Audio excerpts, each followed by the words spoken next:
바울이 드디어 로마 행이 결정이 되었어요. 그토록 가고 싶었던 곳에 가게 되었으니까 얼마나 마음이 설레겠습니까? 꼭 그렇기만 하지는 않았을지 모르죠. 왜냐하면 사슬로 묶인 죄수의 신분으로 가야 되기 때문에 그렇습니다. 그렇게 가리라고는 생각하지 못했을 것입니다. 어쩌면 바울은 일찍부터 로마를 품었을 거예요. 언젠가 로마에 서야 하리라. 그러나 그가 예수를 믿고 나서 복음을 전하는 전도자가 되고 나서 더욱더 로마에 대한 열망이 커졌습니다.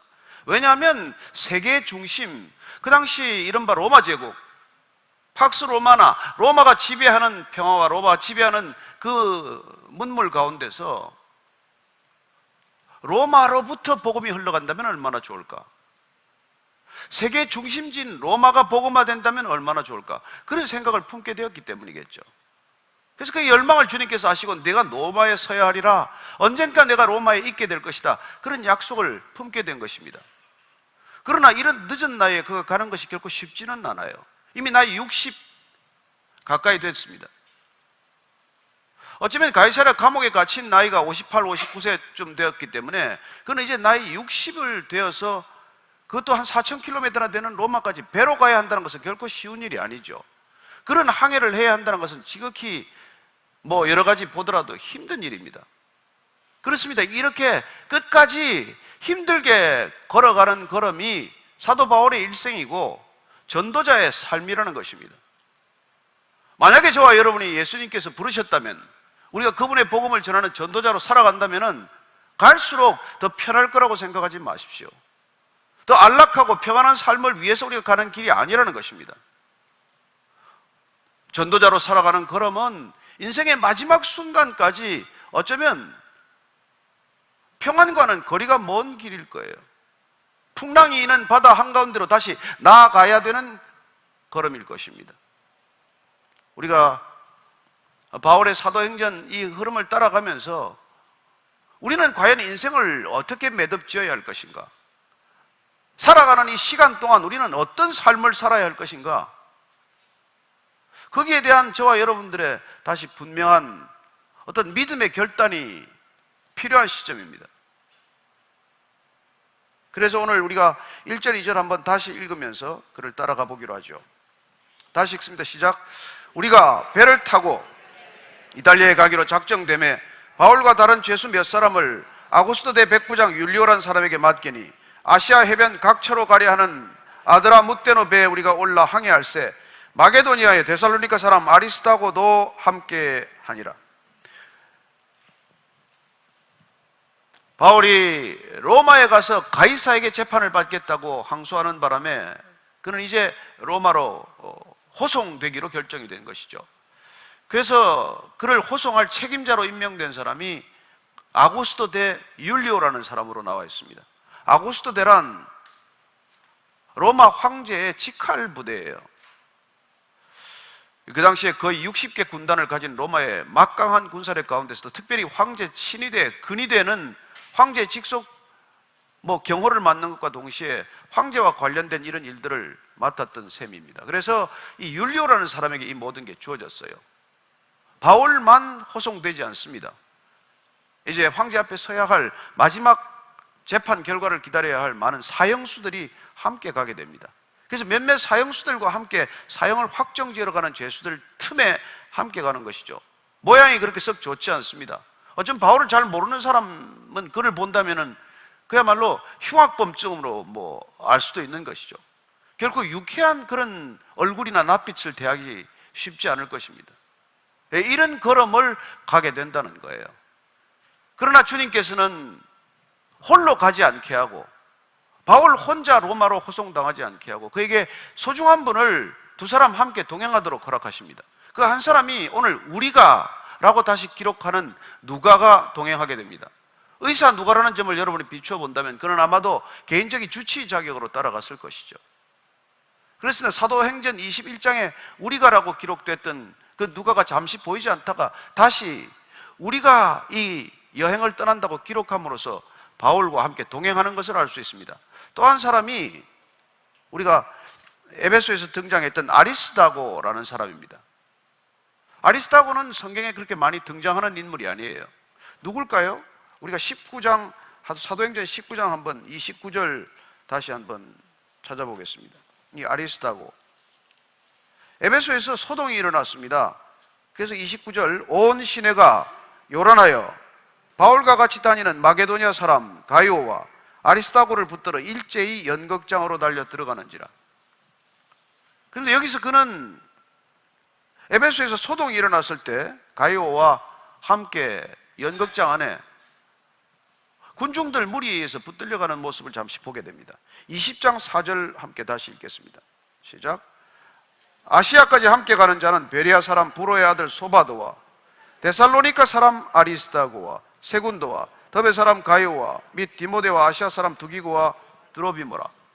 사도 바울이 소아시아 여행을 하는 이 일정 가운데 함께 가는 사람들의 이름, 여러분, 이런 사람들이 동행하도록 허락하는 하나님의 은혜가 있다는 것입니다. 하나님의 일은 혼자 하지 않습니다. 하나님의 일은 혼자 감당할 수도 없는 일이죠, 사실. 그래서 하나님께서는 우리에게 각자에게 성령을 보내주십니다. 성령님과 함께 항상 동역하기를 원합니다. 그리고 오늘 이렇게 천사처럼 붙여준 사람들이 있습니다. 죄수의 몸으로 로마까지 가는 것이 결코 유쾌하지 않고 힘든 여정이지만은 홀로 가지 않고 이렇게 의사 누가도 함께 동행하도록 하셨고, 또한 아리스타고와 같은 사람, 이런 사람을 붙여주신 것이죠. 아리스타고는 어쩌면 데살로니가 사람이지만 그 소아시아에 온 바울을 통해서 예수님을 만난 사람입니다. 그가 예수님을 만나자마자 그런 마음이 뜨거워졌고, 그는 사도 바울과 계속해서 동행해 왔다는 것을 대충 유추할 수 있습니다. 이렇게 하나님의 일을 감당하는 사람에게 외롭지 않도록 동역하고 동행할 수 있는 사람을 허락하시는 주님이 얼마나 때로 감사한지 모릅니다. 저는 오늘 저희들이 예배를 함께 드리지만 이렇게 예배 드리는 사람들이 우리 모두의 동역자가 되기를 축복합니다. 우리가 주님께 가는 그날까지 동행하는 아름다운 동행을 계속해 나가는 그런 동반자들이 되기를 축복합니다. 하나님께 이런 은혜를 주신다는 거예요. 얼마나 감사한 일입니까? 그렇지 않고서는 이 힘든 여정을 감당하기가 어려울 터인데 이런 은혜를 허락하셨다는 것이죠. 자, 배가 출항했습니다. 3절입니다. 시작. 이튿날 시돈에 대니 율리오가 바울을 친절히 대하여 친구들에게 가서 대접받기를 허락하더니 배가 가이사랴에서 시돈으로 올라왔습니다. 시돈과 두로는 여러분 구약 성경 때부터 이미 잘 익숙한 이름이죠. 중요한 교역 항로이자 교역지입니다. 이곳까지는 대략 112km 배를 타고 올라간 것이죠. 그런데 이 율리오라는 백부장, 로마의 친위대소 백부장이 다시 바울에게 은혜를 베푸는 거예요. 고마운 일이죠. 가서 친구를 만나도 좋다고 허락합니다. 배를 내려가서 어쩌면 친구들을 만났을 수도 있고, 또 배 승선을 허락해서 이 친구들이 가지고 오는 생필품이라든지 여행에 필요한 여러 가지 여행 용품들을 가지고 만났을 수도 있겠죠. 사납게 한다면, 냉정하게 한다면 면담을 거절하면 됩니다. 면회 못하게 만들면 되겠죠. 그러나 신약 성경을 특별히 보면은 로마의 백부장들이 이렇게 친절한 사람들이 있다는 것입니다. 여러분, 무슨 직업을 가졌건 이방인이건 유대인이건 어떤 사람들이건 이렇게 친절한 사람, 자기가 가지고 있는 고난을 가지고 사람들을 괴롭히는 것이 아니라 자기가 가진 고난과 자기가 가진 책임을 가지고 사람들을 이렇게 편의를 돕고 도움을 주는 사람, 여러분, 이런 사람들이 우리 주위에 있다는 게 얼마나 따뜻한 일입니까?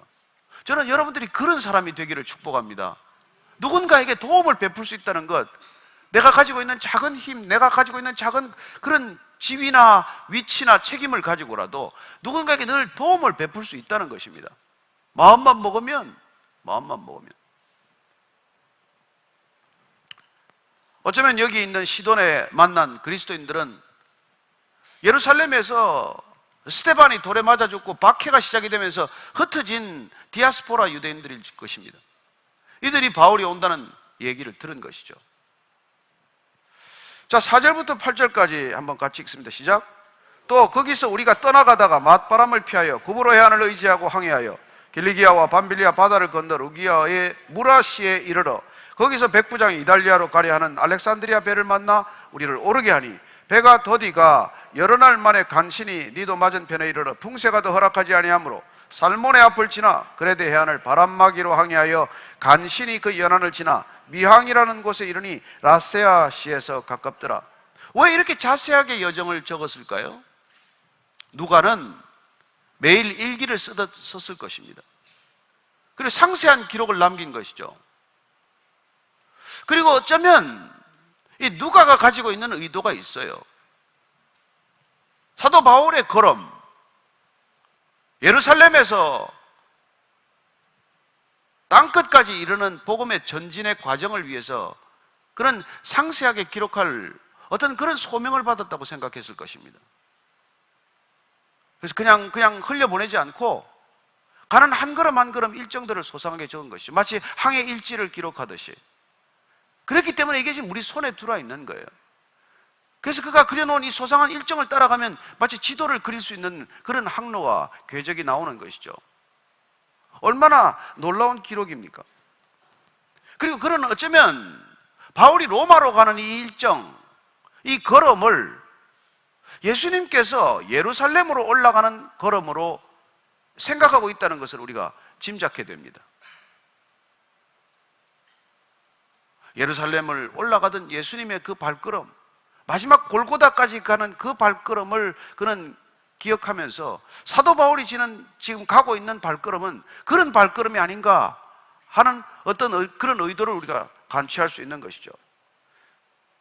그래서 우리가 지금 배를 타고 가면 이제 가이사랴에서 시돈에 갔다가 시돈에서부터 이제 그 지중해에 있는 섬들 가운데서 사이프러스 섬, 구브로 섬 북쪽을 지나가게 됩니다.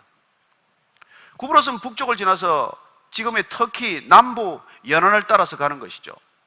이 항로는 이미 그가 1차 선교 여행을 마치고 예루살렘으로 돌아가면서 안디옥으로 돌아가면서 거쳤던 항로예요. 이 항로를 기억하면서 아마 그는 갔을 것입니다. 그런데 지금은 바람이 부는 철이기 때문에 북서쪽 바람이 불어오면서 맞바람이 됩니다. 가기가 어려운 거죠. 지금 항해하기가 아주 힘들고 어려운 환경과 조건을 맞게 됩니다. 그래서 길리기아와 밤빌리아 바다를 건너서 루기아 지역 그리고 무라시에 이르게 됩니다. 이 무라시는 배를 갈아타는 곳이에요. 그 당시 배는 크게 나누면 여러 가지 배가 있겠지만 두 종류로 나뉩니다. 연안을 주로 이렇게 따라가는 그런 많지 않은 화물을 싣고 가는 배들, 이걸 지금 아드라무떼노 배라고 되어 있고, 그 다음에 큰 배로 갈아타는데, 큰 배는 이 애굽에 있는 곡식들을 싣고 대량 곡식을 실은 큰 화물선, 그거는 이제 알렉산드리아에서 주로 출항을 하기 때문에 알렉산드리아 배라고 되어 있어요. 그래서 이 알렉산드리아 배는 무라에 와서 다시 거기서 사람과 화물을 싣고 이탈리아로 가는 거죠.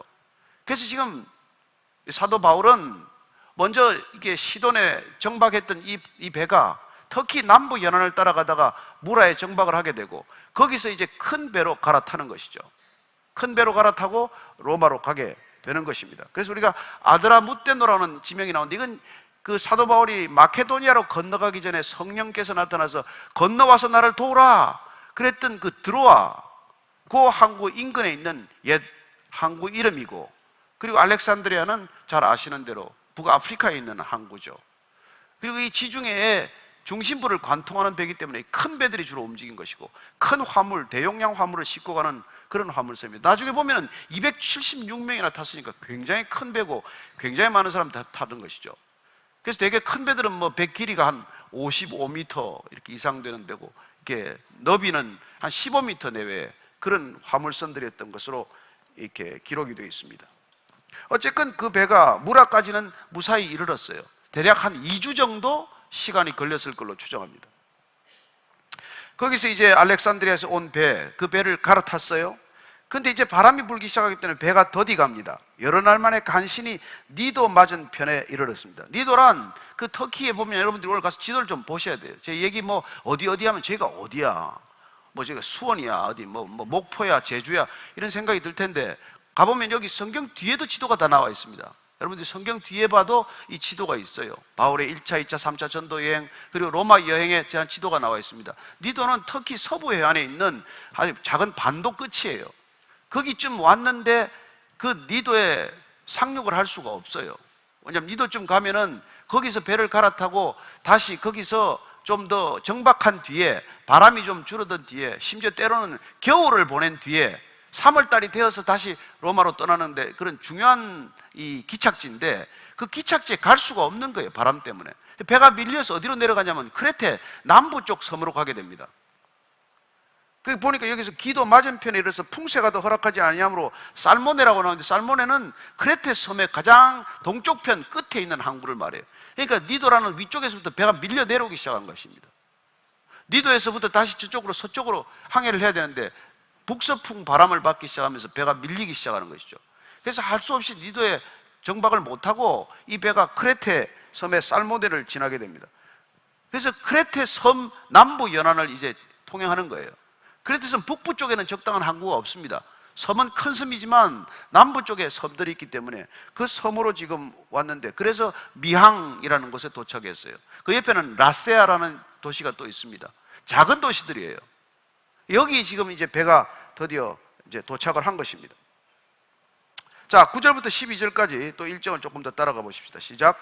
여러 날이 걸려 금시가는 절기가 이미 지났으므로 항해하기가 위태한지라 바울이 그들을 권하여 말하되, 여러분이여, 내가 보니 이번 항해가 하물과 배만 아니라 우리 생명에도 타격과 많은 손해를 끼치리라 하되, 백부장이 선장과 선주의 말을 바울의 말보다 더 믿더라.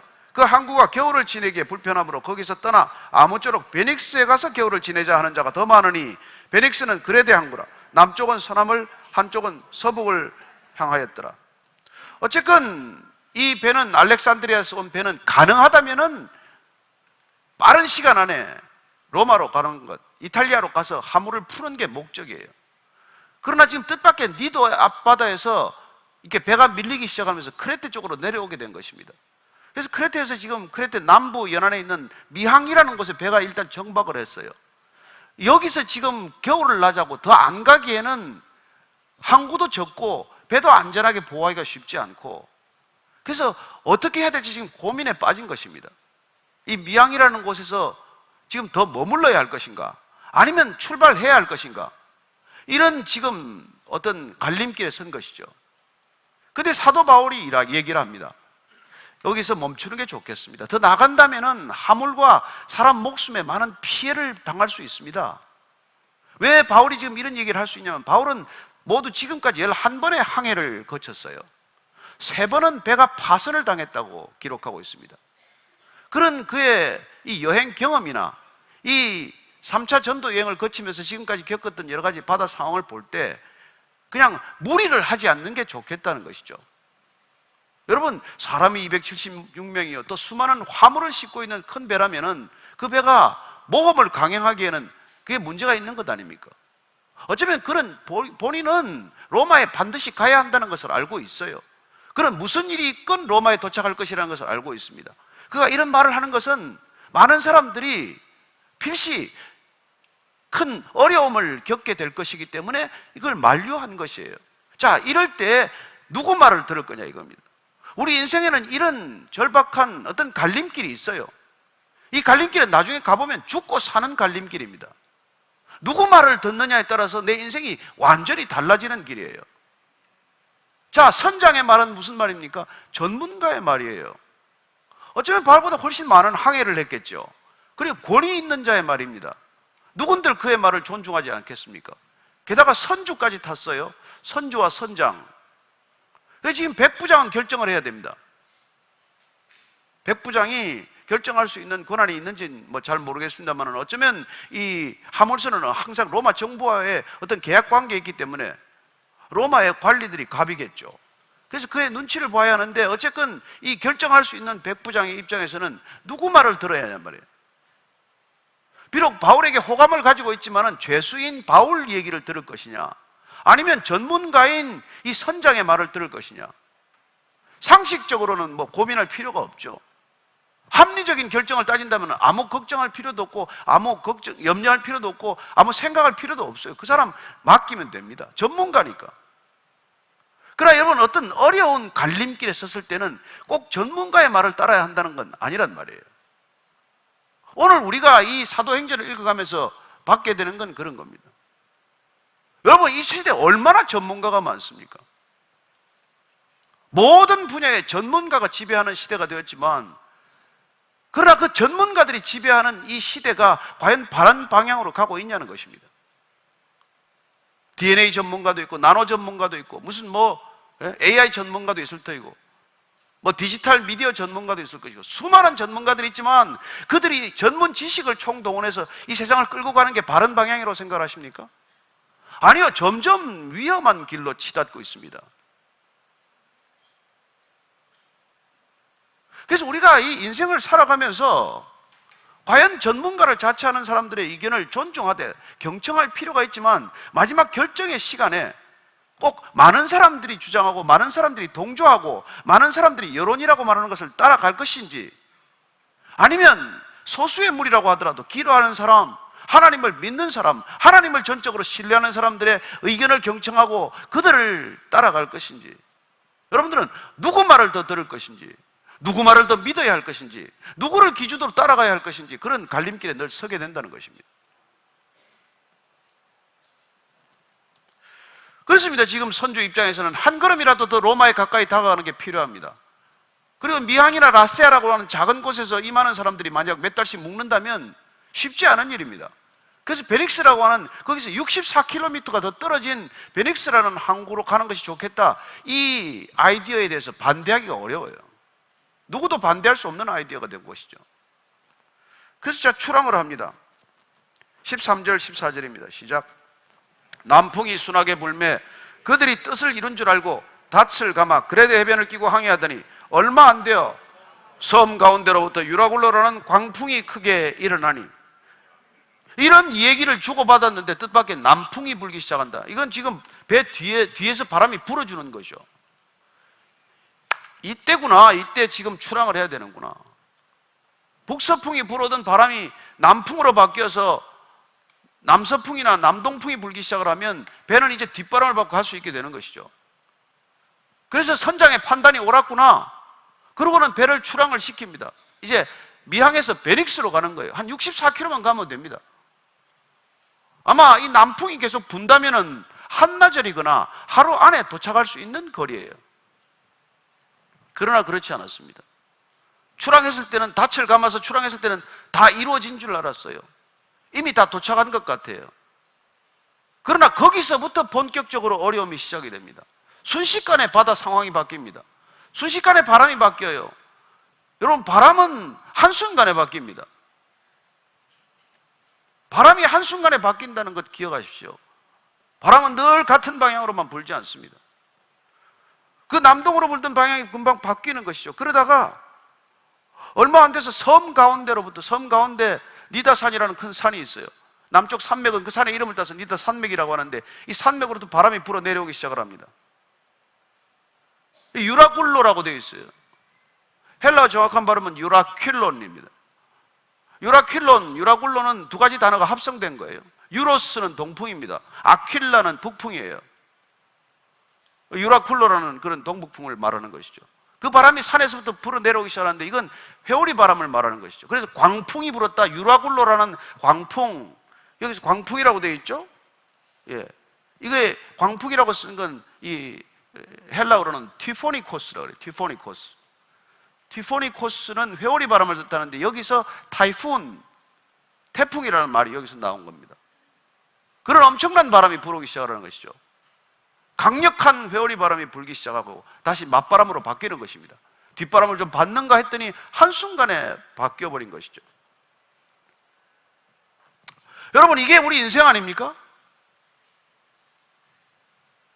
우리가 계획하고 우리가 정말 예상하고 기대했던, 그래서 잘 가나 보다 했지만은 어느 순간에 바람이 바뀌어버리고 상황이 바뀌어버리고 그렇게 믿었던 사람이 배신하고 떠나버리고, 심지어 어떤 사람은 장부를 통째로 가서 세무서에 갖다 주고, 그런 광풍을 우리가 만나는 것이죠. 이대로 가면은 금방 목적지에 도달할 것이라고 기대하고 출발했는데 그렇게 목적지에 반드시 가냔 말입니다. 그래서 우리가 인생을 항해에 비유하는 것이죠. 그래서 우리가 인생의 주인이 누군지를 다시 한번 생각하게 된다는 것입니다. 내 뜻대로만 가면야 무슨 문제가 있겠습니까? 그러나 우리가 살아보면 살아볼수록 인생이란 내 뜻대로만 가지지 않는다는 것이죠. 그리고 처음에 생각했던 것과는 전혀 다른 복병을 만나거나 이런 어려운 상황들을 부닥치게 된다는 것입니다. 자, 15절, 16절, 17절 읽습니다. 시작. 배가 밀려 바람을 맞추어 갈 수 없어 가는 대로 두고 쫓겨가다가 가우다라는 작은 섬 아래로 지나 간신히 거루를 잡아 끌어올리고 줄을 가지고 선체를 둘러 감고 스르디스에 걸릴까 두려워하여 연장을 내리고 그냥 쫓겨가더니, 배가 밀려서 더 이상 갈 수가 없습니다. 어쨌건 서쪽으로 페닉스로 가야 되는데 갈 수가 없는 거예요. 또다시 배가 남쪽으로 이렇게 뒤로 밀리게 됩니다. 남쪽으로 가게 되는 거예요. 그게 한 남쪽으로 하면 34km쯤 떨어진 곳에 가우다라고 하는 작은 섬이 있습니다. 이 섬을 만나는 순간 이 섬을 의지해서 바람이 잠깐 줄어드는 이 틈을 이용해서 지금 배를 지금 단단히 묶는 작업을 하고 있어요. 쫓겨가다가 지금 가우다라는 작은 섬 아래로 간신히 거루는 거룻배, 상륙배입니다. 조그만 배 있지 않습니까? 우리가 볼 때 이제 상륙할 때는 그 작은 배로 갈아타고 거룻배로 갈아타고 가야 되는 것이죠. 그 배를 옆에 묶어 놓는데 이게 자꾸 파도가 치면 헐렁헐렁해져 가지고 자꾸 배끼리 부딪히면서 배가 깨지거나 배에 손상을 입히게 됩니다. 게다가 물이 들어왔기 때문에 이 거루를 끌어다가 배 위에 올려놓고 그리고는 선체를 줄로 한번 감는 작업을 하는 것이죠. 다 나무로 된 배니까 나무에 틈이 혹시나 벌어지지 않을까, 파도를 맞게 되면 배가 혹시라도 손상을 입지 않게 될까 해서 그 틈새에 지금 배를 감는 작업을 하는 것이죠. 얼마나 지금 한번 그림을 그려보십시오. 파도는 치고 그냥 정말 사투를 벌이고 있는 광경이에요. 이 사투를 벌이는 광경을 한번 생각해 보십시오. 제가 1980년에 그 배를 타고 11월 달에 남빙양을 가는데 석 달 동안 배를 탔습니다만 아무 항구도 없어요. 가다가 태풍을 만나는데 정말 일회편주입니다. 2700톤급 어선이 무슨 힘이 있겠습니까? 배 반 정도가 빠져요. 다시 선수가 올려오고 이걸 사흘 동안 하는 겁니다. 아무 인간이 할 수 있는 일이 없어요. 당시 지금 여러분 2000년 전에는 어떻게 했습니까? 무슨 항해기구가 제대로 되어 있습니까? 나침판이 있습니까? 어디로 가는 걸 알게 됩니까? 별이나 달을 보고 가야 되는데 밤에 별이 뜹니까? 이런 절망적인 상황에 빠진다는 것이죠. 어쩌면 우리는 이런 인생의 태풍을 누구나 만나게 되어 있습니다. 무엇 때문에 이런 일을 만났습니까? 무엇 때문에? 게다가 또 스르디스에 걸릴까 두렵습니다. 여기 지금 뭐 조금 더 떠내려가다 보면 이제 튜니지아나 리비아 해안이 나오는 거, 지금 북아프리카 연안이 나오면 거기 가까이 가면 스르디스라고 하는 모래톱, 이게 또 악명이 높고 이게 또 위험천만한 것들이에요. 배를 자촉해 하는 것이죠.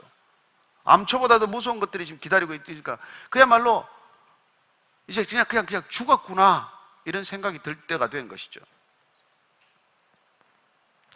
그냥 쫓겨가는 거예요, 바람에. 자, 18절부터 20절까지 읽습니다. 시작. 우리가 풍랑으로 심히 애쓰다가 이튿날 사공들이 짐을 바다에 풀어버리고 사흘째 되는 날에 배의 기구를 그들의 손으로 내버리니라.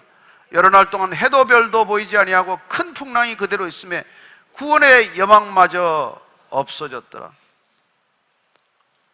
여러분, 이런 풍랑 인생에 만나면은 뭐 할 수 있는 게 뭐가 있겠어요? 다 내다버리는 거예요. 배를 선체로도 감아보고 거룻배를 끌어올려도 보고 그렇게 했지만 더 이상 할 수 있는, 인간이 할 수 있는 일이 아무것도 없는 거예요. 구약에 보면 우리가 욥이 이런 광풍을 만나지 않습니까? 욥이 하루아침에 재산을 다 잃어버립니다. 얼마나 잘 살았던 사람입니까? 재산만 잃었습니까? 그가 키우던 소나 양도 다 잃어버리고 마치 신기루가 사라지듯이 다 사라지고 없습니다. 그뿐입니까? 애들 다 잃었어요. 자녀들 다 잃습니다. 10명의 자녀를 다 잃어버려요. 아내까지 떠나버립니다. 남편에게 내가 믿는 하나님 저주하고 죽어버리라고 그렇게 그냥 악담을 퍼먹고 떠나버립니다. 아무것도 없습니다. 아무 곁에 사람이 없습니다. 그리고 몸에 병이 듭니다. 너무 가려운 병이 들어서 기와 조각으로 몸을 긁고 있는 모습을 보게 됩니다. 뭘 특별히 잘못했나요? 인생에 이런 광풍이 있다는 것입니다. 저와 여러분들이 어떤 이런 유라굴로 광풍을 만난다는 것이죠. 이런 광풍을 만났을 때 뭘 따진들 무슨 소용이 있습니까? 뭘 할 수 있는 일이 뭐가 있겠어요? 그때 할 수 있는 일은 뭡니까? 오늘 보니까 내가 가지고 있는 걸 다 버리는 거예요. 내가 의지했던 것을 다 버리는 것입니다. 보통 예비 돛을 가지고 다녔는데 돛도 다 버리고, 돛을 세우기 위해서 썼던 활대 다 버리고, 어쩌면 닷도 끊어버리고, 배에서 버릴 수 있는 것 다 버립니다. 원래 항해의 목적은 곡물을 이탈리아로 가지고 가는 거예요. 그게 목적이지만 그 이탈리아에 가져가야 할 곡물 바다에 다 갖다 버립니다. 심지어 항해 중에 필요한 자기들 양식까지도 버렸을지 몰라요. 여러분, 이렇게 다 버려야 되는 상황이 있다는 것입니다.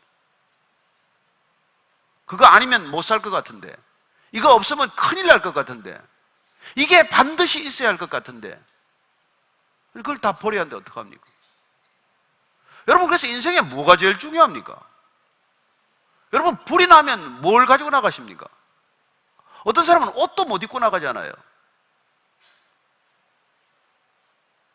지금 이 남북 정세 속에서 전쟁이 딱 발발했다면 뭘 여러분들 가지고 나가겠습니까? 포항에 있었던 5.4 진도가 아니라 진도 6, 7의 그런 큰 지진이 만약 이걸 덮치면 우리는 뭘 가지고 나갈 수 있겠습니까? 뭘 소유할 수 있습니까? 이런 인생의 유라굴로 우리가 피할 수 없는, 인간의 힘으로 어쩔 수 없는 이런 일들을 만날 때 우리는 어떤 것을 깨닫게 됩니까? 인생의 주인이 내가 아니라는 거예요. 수많은 사람들이 인생의 주인이 자기 자신이라고 생각합니다. 굳게 믿고 살아갑니다. 생각하는 대로 이루어진다고 믿습니다.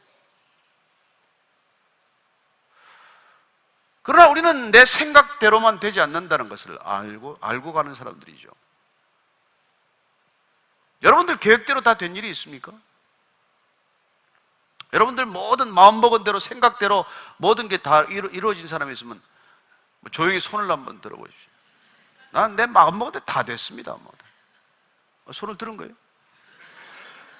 그러면 조용히 일어나서 나가시면 됩니다. 더 이상 설교 들을 필요 없습니다.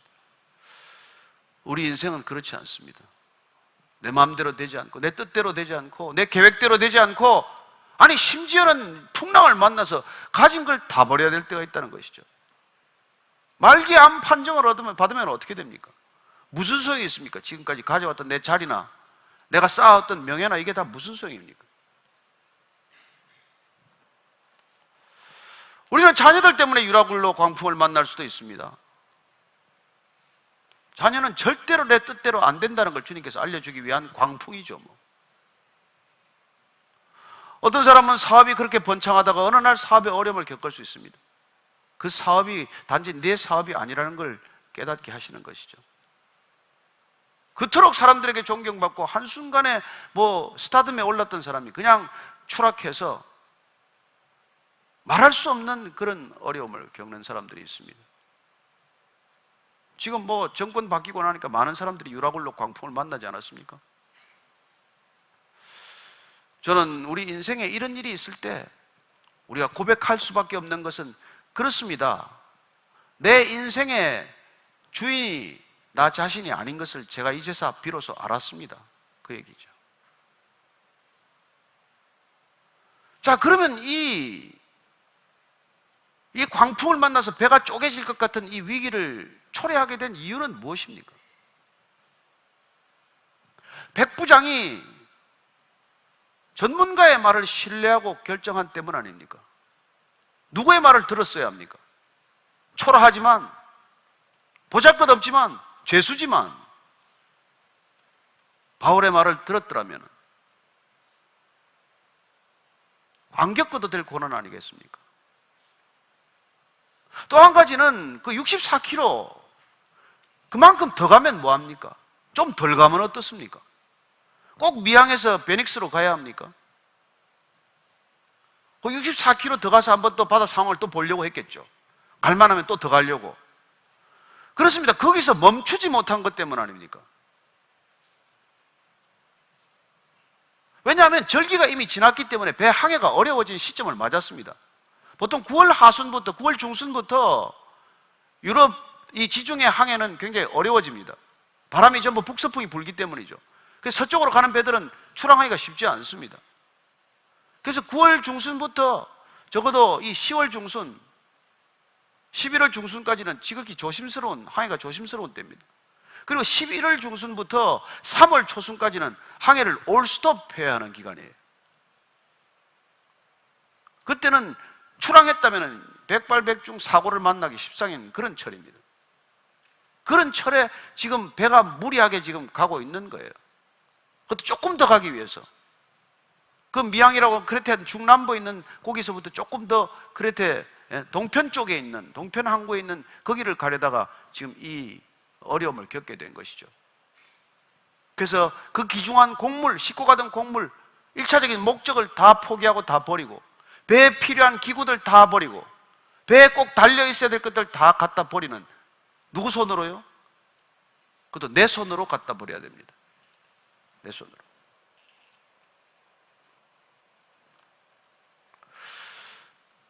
베드로가 밤새 그물질을 했지만은 그냥 빈손이었어요. 얼마나 힘들겠습니까? 이제 그물을 손보고 그물 다 씻어서 손질해놓고 자야 됩니다. 밤새맸기 때문에. 근데 주님이 지나가다가 베드로에게 말합니다. 너 지금 갈릴리로 다시 나가서 더 깊은 곳으로 가서 그물을 던져라. 그런 속으로 승복이 안 되죠. 그런 어부 아닙니까? 주님은 목수고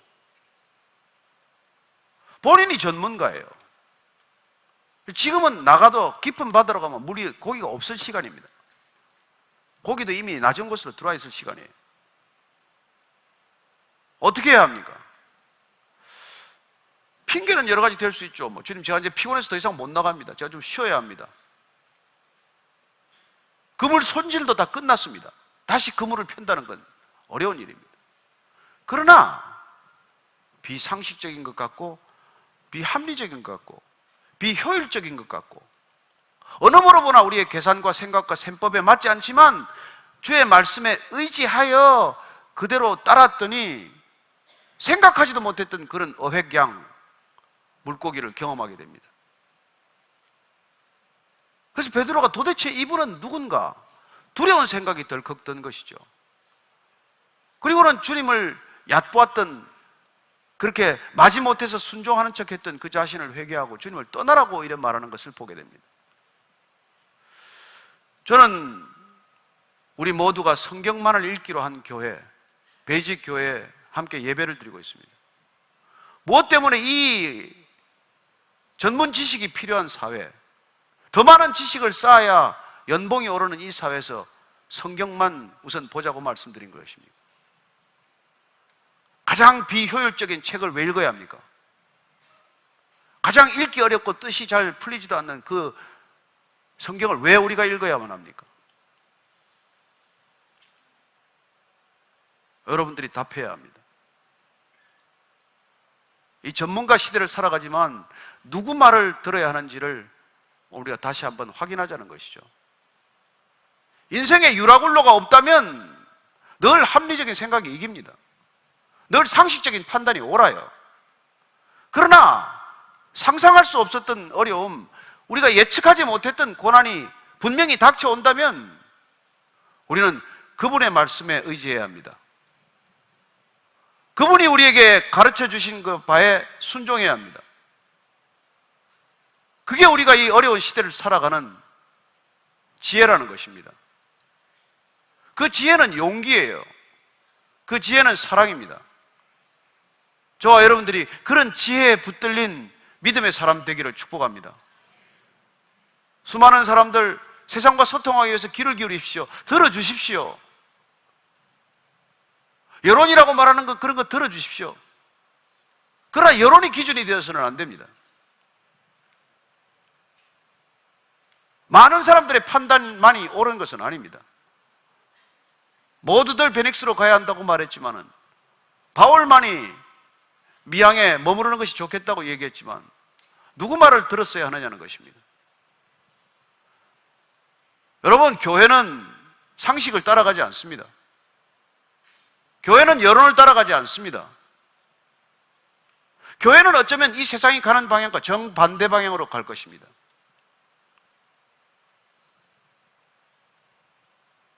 그리스도인들이 살아가는 삶의 방식은 믿음을 갖지 않은 사람들이 살아가는 방식과는 정반대의 길을 가게 되어 있습니다.